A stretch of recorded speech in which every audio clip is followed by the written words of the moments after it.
बिस्मिल्लाहिर्रहमानिर्रहीम। अस्सलामुअलैकुम नाज़रीन, आप सबको फिर से हमारे चैनल पर खुशामदीद कहते हैं।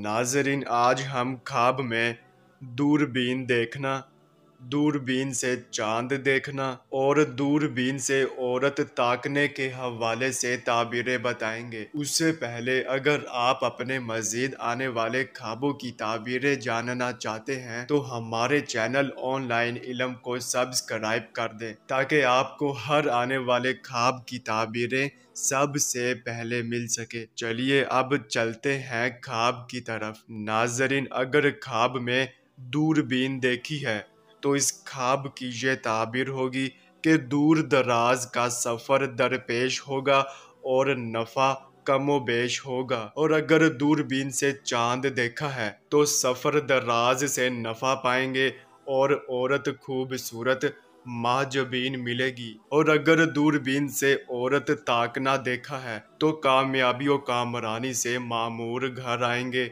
और औरत कनीज हमरा लाएंगे। नाजरीन, ये थी ख्वाब में दूरबीन देखने की ताबीरें। चलिए अब चलते हैं, इंशाल्लाह फिर मुलाकात होगी। तब तक के लिए अल्लाह हाफिज।